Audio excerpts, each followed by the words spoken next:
Hi guys, welcome back to wonder ఫ్రిక్స్. ఎలా ఉన్నారు అందరూ? ఇది క్యాస్ట్ ఐరన్ తవా రీసెంట్ గానే తీసుకున్నాను. ఇంకా సీజనింగ్ చేద్దాం అనుకున్నా. ముందు రోజు ఆయిల్ అంతా రాసి పెట్టేశాను. ఫస్ట్ మొత్తం నీట్గా స్టీల్ స్క్రబ్బర్తో కడిగేసుకొని ఆ తర్వాత 24 hours వరకు ఆయిల్ రాసి పెట్టేశాను. ఇప్పుడేమో ఇంకా నెక్స్ట్ డే మళ్ళీ ఇలా ఉల్లిపాయల తొక్కలు అవన్నీ వేసి క్లీన్ చేసేయాలి. అవంతా ఆరిపోయాక మొత్తం తీసేసి మళ్ళీ నీట్గా కడిగేసుకొని ఆయిల్ రాసి పక్కన పెట్టుకుంటే ఇంక యూజ్ చేసుకోవడానికి రెడీగా ఉంటుంది. ఇంకా ఇంట్లో పనులన్నీ అయిపోయాక ఇంక ఇప్పుడు బయటికి వెళ్తున్నాము. ఒక 1 week అయింది తోటగాడిని ఇంటికి తీసుకొని వచ్చి. సరే వాడు ఏం చేస్తున్నాడో చూద్దాంలే అని ఇంటికి వెళ్ళాము. అప్పుడే కరెక్ట్గా లంచ్ టైం అయింది. మేమైనా రోజు అటు ఇటు తిరుగుతూ ఉన్నప్పుడల్లా వెళ్ళి చూస్తూ ఉంటాం వాడిని ఇంటి దగ్గరికి వెళ్ళి. కానీ సింబాగాడికి అలా కుదరదు కదా. ఇంకా వాడి కోసం పాపం 1 week అయిపోయింది కదా అని తీసుకొని వచ్చాము. కావాలని కింద వదిలిపెట్టి మేము వెళ్ళిపోతున్నాం టోటో అంటే ఫుల్ అరుస్తున్నాడు నుంచొని ఎత్తుకో ఎత్తుకో అని చెప్పి. ఇంక ఇంటికి వచ్చాక లిఫ్ట్ వచ్చిందంటే రెడీగా ఉంటాడు ఎప్పుడెప్పుడు ఎక్కి త్వరగా పైకి వెళ్దామా అని. పైనుండేమో సింబాగాడు అరుస్తున్నాడు. వీడికి అన్ని ఇంకా స్లోగా అర్థమవుతా ఉంటాయి కదా, అన్ని తెలుసు బాగానే. లిఫ్ట్ లోకి స్లోగా వెళ్ళాలి, జాగ్రత్తగా నుంచోవాలని చెప్పి. లోపలికి వచ్చినా కానీ వెళ్ళి ఒక సైడ్ లో నుంచుంటాడు, అసలు పక్కన నుంచోడు డోర్ దగ్గర. కావాలని ఎత్తుకోవట్లా, ఇంకా ఊరుకూరుకుని ఎత్తుకుంటుంటే అదే అలవాటు అయిపోతుంది కదా. తిప్పుతా ఉన్నప్పుడు కూడా బయట ఎక్కడికి వెళ్ళినా కానీ ఇబ్బంది అని చెప్పి ఇంకా మేము వదిలేస్తున్నాము. కుదిరినంతసేపు కిందే వదిలిపెడితే వాడే నడుచుకుంటూ వస్తాడని. వాళ్ళ క్యూట్ గా ఇస్తా ఉంటాడు, చేతులు పట్టుకోండి నన్ను అని చెప్పి. ఇంకా లిఫ్ట్ లోకి రాగానే ఇంకొక సైడ్కి వచ్చేస్తున్నాడు. నేను ఇక్కడ నుంచోటం మంచిది కాదు అని చెప్పి ఇటు వచ్చి నుంచోరా అంటే ఇంక నుంచుంటున్నాడు. వాడికి ఎందుకు నవ్వు వస్తుందో కానీ మమ్మల్ని చూసి మధ్య మధ్యలో ఓవర్కి ఇలా స్మైల్స్ ఇస్తూ ఉంటాడు. అదొక ఆనందం అనుకుంటా. తీసుకొచ్చారా నన్ను ఇంటికి, చాలా రోజులైందనేమో. మేము పైకి వెళ్లేదాకా కూడా ఆగట్లా. మా సింబాగాడు పైన నుండి అరవటం కాదు అసలు ఏడుస్తున్నాడు. వాడు అంత ఏడ్చాడు అంటే చాలా మిస్ అవుతున్నాడు అని అర్థము. కిందకి ఆటోమేటిక్ గా స్మెల్ వచ్చేస్తుంది. కింద మేము ఉన్నగా నడుస్తానే ఉంటాడు. అసలు వాడికి కూడా చెప్పలా టోటగాడిని తెస్తామని. ఇంకా సడన్ సర్ప్రైజ్ కదా, ఎంత ఎగ్జైట్ అవుతున్నాడు. చిన్నగా పడతాడు.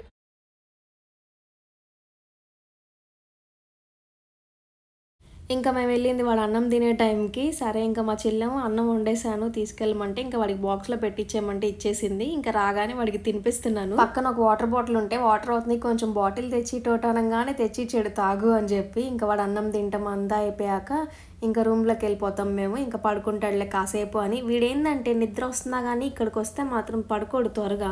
ఇందాక బిస్కెట్స్ తెచ్చుకున్నాడు షాప్లో, ఇంకా అవే తీసుకొచ్చి ఓపెన్ చేయని చెప్పి నాకు ఇస్తున్నాడు. సింబా రెడీగా ఉన్నాడు. ఏదో చదువుతున్నాడు సింబాగాడికి. పెద్దమ్మ తీస్తుంది అడుగు అని చెప్పి ఏదో మొత్తానికి. ఇంకా వాడికి మాటలు వస్తాయి కానీ అర్థం కాదు వీళ్ళిద్దరి మధ్య నుండి కాన్వర్జేషన్ అలాంటివి. తోటగాడు మాట్లాడితేనే కదా సింబాగాడికి కూడా అర్థమయ్యేది. బాగా మంచి ప్రేమ వస్తే మాత్రం వాడు చెవులు లాగటం అలా చేస్తాడు క్యూట్ క్యూట్ గా. కోపం వస్తే మాత్రం ఇలా కొడుతూ ఉంటాడు. ఒక పక్క నోట్లో నవ్వులుతానే ఉన్నాడు. అది అవ్వకుండానే ఇవ్వు ఇవ్వు అని అడుగుతున్నాడు. నేనేమో ఫస్ట్ అది తినరా అంటే బుగ్గను పెట్టుకుంటున్నాడు తినేసా అని చెప్పి. ఇంకా నేను ఇవ్వకపోయేసరికి వాళ్ళ పెద్దాని చేతిలో ఉంది ప్యాకెట్ ఇంకొకటి, అందుకని అక్కడికి వెళ్ళి కూర్చున్నాడు. వాళ్ళ పెద్దనైనా ఇస్తాడు అని. ఇంకా మా సింబాగాడేమో రెడీగా ఉన్నాడు ఎదురుగా కూర్చొని.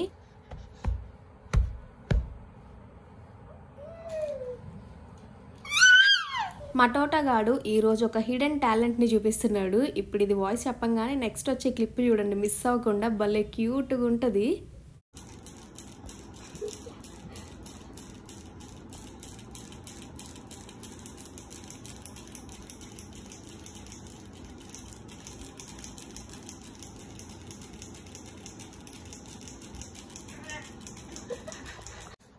తీసుకెళ్ళి ఇప్పుడు నేను డ్యాన్స్ స్కూల్లో నేర్చుకుంటాడు.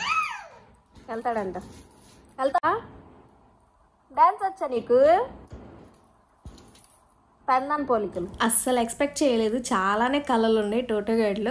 కొన్ని ఇలా బయటికి తీస్తూ ఉంటాడు అప్పుడప్పుడు. వాళ్ళ పెద్దనేదో ఆ ప్యాకెట్ అలా ఊపితే వచ్చి తీసుకుంటాడు అని చెప్పి అలా చేస్తుంటే వాడేమో ఆ సౌండ్కి డ్యాన్స్ వేసాడు. ఆడిపిచ్చి ఇంకా వాళ్ళ పెద్దాన్ని కూడా వీడు ఇంకా పడుకునేలాగా లేడులే అని చెప్పి వెళ్ళి పడుకుంటే ఇంకా సైలెంట్గా వెళ్ళి నిద్రపోతున్నాడు అనుకోని వాళ్ళ పెద్దాన్ని మొహంలో మొహం పెట్టి ఎక్కిరిస్తున్నాడు. నాకు తెలియదు వాళ్ళ పెద్దాన్ని ఇలా మూమెంట్స్ అన్ని క్యాప్చర్ చేస్తున్నాడని. వాళ్ళ పెద్దానికి ఏంటంటే వీడు ఎప్పుడైనా కానీ ఇలాంటివి కొత్త చేసాడు అంటే గబక్కని తీసేస్తాడు, ఫ్యూచర్ లో చూసుకోవడానికి బాగుంటాయి కదా అని. నేనుండి వాడిని చూసి కోతి పనులు బాగానే చేస్తున్నాడు అని చెప్పి నేను మా హస్బెండ్ తో అంటే సేమ్ మా అన్న పోలికలే. మా అన్న కూడా చిన్నప్పుడు ఇంతే చేస్తూ ఉండేవాడు, ఊరికనే వచ్చి కదిలిస్తూ అంటున్నాడు. అంటే మా బావ ఉండేవాడు, మా హస్బెండ్ వాళ్ళ ఓన్ బ్రదర్. మా హస్బెండ్ కన్నా పెద్ద, ఆ తర్వాత మా హస్బెండ్, తర్వాత మా మరిది. ఇంక వీడి ఇలాంటివన్నీ చేస్తూ ఉంటే మధ్య మధ్యలో చెప్తూ ఉంటాడు అలా చేస్తున్నాడు మా అన్నలాగని.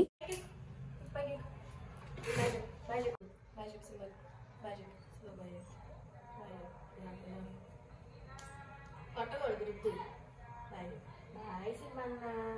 ఇంకా లాస్ట్లో చీకటి పడుతుంది అన్నప్పుడు పడుకున్నాడు. ఇంకా వాడి నిద్ర లేచాక ఇంకా అప్పుడు తీసుకొని వెళ్తున్నా, వదిలిపెడతాను. కానీ ఇంకా లాస్ట్లో సింబాకి బాయ్ చెప్పురా అంటే కొడుతున్నాడు. వాడికి వెళ్ళటం ఇష్టం లేదు అసలు, మెయిన్ ఇంటికి ఇంకా కోపం వస్తున్నట్టుంది. నా హెయిర్కి సంబంధించి ఒక టిప్ చెప్తాను. ఇది నేను ఎప్పటి నుండో ఫాలో అవుతున్నా, నా పెళ్ళైనప్పటి నుండి. ఏం లేదు, కోకోనట్ ఆయిల్లో కొంచెం కోకోనట్ ఆయిల్ గోరువెచ్చగా కాస్తాను, అందులో ఒక వైటమిన్ ఈ క్యాప్సిల్ వేస్తాను. ఇంకా దాన్ని మిక్స్ చేసేసి హెయిర్కి అప్లై చేసుకుంటాను. మామూలుగా అయితే నైట్ అంతా ఉంచుకుంటాను. ఈ మధ్య కొంచెం అసలు టైం కుదరట్లేదు. ఆయిల్ అప్లై చేసుకున్నా అంటే త్వరగా హెయిర్ వాష్ చేసుకోవడానికి నాకు నచ్చదు. ఎంతైనా కానీ హెయిర్ కేర్ మనం చిన్నప్పటి నుండి తీసుకుంటుంటే మన హెయిర్ ఎప్పుడూ మంచిగా ఉంటుంది.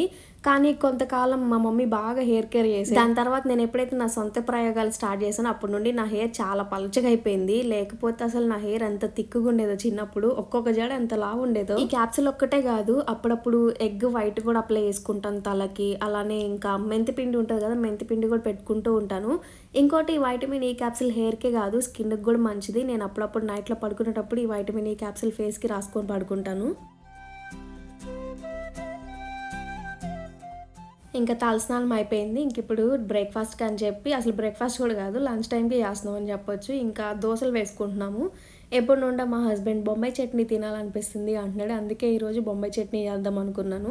ఇంకా ముందుగానే పొయ్యి అవన్నీ క్లీన్ చేసి పెట్టేసుకున్నాను. ఇంకా అవన్నీ పెట్టేస్తున్నాను ఇక్కడ అక్కడ. ఇంకొకటి ఇక్కడ ఇది ఒకటి కనిపిస్తుంది కదా, ఇది ప్లాంటర్ కాదు. నేను మామూలుగా వాటర్ బాటిల్స్ ఉంటాయి కదా, దాన్ని హాఫ్ లాక్ కట్ చేసి అందులో వాటర్ పోసి మనీ ప్లాంట్ పెడుతున్నాను, ఎయిర్లో వస్తాయి అని. రీసెంట్గా ఎవరు అడిగారు ఆ ప్లాంటర్ లింక్ ఇవ్వండి అక్క అని చెప్పి, అది వాటర్ బాటిల్ కట్ చేసి పెట్టింది. మీరు కూడా ట్రై చేయొచ్చు, ఇలాంటి వాటర్ బాటిల్స్ వేస్ట్ చేయకుండా ఇలా మనీ ప్లాంట్స్ మనం గ్రో చేసుకోవచ్చు. మళ్ళీ అది ఎయిర్లో వచ్చాక మళ్ళీ కుండీలో నాటుకుంటే అదే బాగా గ్రో అయ్యిద్ది. పద్దాక వెళ్ళి మనీ ప్లాంట్ అలాంటివి కొనుక్కునే బదులు ఇలా ఈజీగా మనం పెంచుకోవచ్చు ఇంట్లో. నేనైతే ట్రై చేస్తున్నా, ఎయిర్లో వస్తాయేమోనని చెప్పి చూడాలి. ఈరోజు ఎందుకో మా సింబాగాడు త్వరగా తినేసాడు మాకన్నా. మామూలుగా పెడిగ్రీ అయి పెడితే అస్సలు తినడు, ఎప్పుడో సాయంత్రానికి తింటాడు వాడికి నచ్చినప్పుడు. మధ్యాహ్నం అన్నం తినేస్తాడు. ఈరోజు నేనేం చేశాను అంటే 2 రోజులు ముందు పెట్టిన పెడిగ్రీ పక్కన పెట్టేశాను. ఫ్రెష్గా వేసిన పెడిగ్రీ తినకుండా నాకు అదే కావాలని చెప్పి ఇప్పించుకున్నాడు. ముందు రోజు 2 రోజులు ముందు పెట్టిన పెడిగ్రీ ఇంకా అవే తిన్నాడు. ఇంకేదో ట్రిక్ అర్థమైంది నాకంటే, వీడికి 2 బౌల్స్లో వేసి పెడితే ఇంక అప్పుడు తింటాడేమో. 2 వేరు అని ఏదో ఒకటి తినాలని చెప్పి తింటాడు అనుకుంటా. భలే అర్థమైంది నాకు వీడికి ఇంకెలా పెట్టాలి ఫుడ్ అని. ఇంకా బొంబాయి చట్నీకి అని చెప్పి అల్లము పచ్చిమిర్చి నూరేసాను. ఇంకా తాలింపు వేసేసి ఇంకా బొంబాయి చట్నీ ప్రిపేర్ చేయటం సింపులే. మా హస్బెండ్కి బొంబాయి చట్నీ అంటే ఇష్టం అంట. నాకు ఈ రోజు చెప్తున్నాడు, నాకు ఎప్పుడు బొంబాయి చట్నీ చేయవెందుకు, నాకు అదే ఫేవరెట్ నార్మల్ చట్నీ కన్నా అని చెప్పి. ఇంకేముంది చెప్పాడు కదా, ఇంకెప్పుడు బొంబాయి చట్నీ చేసి పెడతా ఫుల్గా. ఇంకా అదే నాన్ స్టాప్గా చేసి పెట్టా అంటే మళ్ళీ నాకు విసుకొచ్చేసింది, బోర్ కొట్టింది అని చెప్తాడు తర్వాత. ఈ మధ్య అసలు బయట ఎక్కడికైనా హోటల్స్కి వెళ్ళినప్పుడు బొంబాయి చట్నీ చాలా తక్కువ దొరుకుతుంది. మన చిన్నప్పుడైతే బొంబాయి చట్నీ మామూలు చట్నీ అసలు రెండింటికి పోటీ ఉండేదన్నమాట. ఏది తినాలో కూడా అర్థం కాదు. ఏ చిన్న హోటల్కి వెళ్ళినా కానీ చాలా టేస్టీగా చేసేవాళ్ళు. అవన్నీ చిటిపట్లు ఆడుతున్నాయి. లిడ్ ఉన్న విషయం మర్చిపోయి నేను అంతే ఫ్రై చేస్తున్నా, జస్ట్ మిస్. నా కంట్లో పడేది అది పచ్చిమిర్చి గింజ వచ్చి చాలా భయంకరంగా ఉంటుంది. అది కంట్లో పడింది అంటే అసలు ఎంత మంట పుడుతుందో. అలా ఎన్నిసార్లు అయిందో నాకు. మీరు ఎవరికైనా అలా అయిందో నాకు కమెంట్స్లో చెప్పండి మర్చిపోకుండా. ఇంకా శ్రావణ మాసం రాబోతుంది కదా, ఎంతమంది షాపింగ్ చేశారు, శారీస్ తీసుకున్నారా లేదా నాకు కమెంట్స్లో చెప్పండి.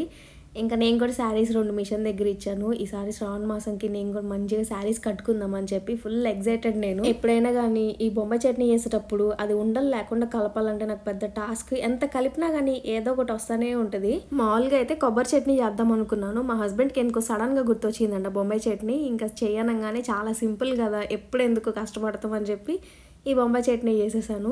ఒక పక్క చట్నీ రెడీ అయిపోతుంది, ఒక పక్క దోసపిండి కూడా కలిపి పెట్టేశాను. ఇంకా దోశలు ఉన్నాయి అంటే కన్ఫామ్గా ఆ రోజు ఎగ్ దోశ వేయాలి. ఎగ్ దోశ లేకపోతే ఆ రోజు దోశలు ఇన్కంప్లీట్ మాకు. మంచిగా ఎగ్ దోశ ఒకటి వేసి దానిపైన కారం వేసి ఇచ్చానంటే ఇంకా ఫుల్ సాటిస్ఫాక్షన్. అందులోని చట్నీ అదంతా బాగా కుదిరింది అంటే ఇంకా రోజంతా కాంప్లిమెంట్స్ ఇస్తానే ఉంటాడు, భలే చేసావు చట్నీ అని చెప్పి.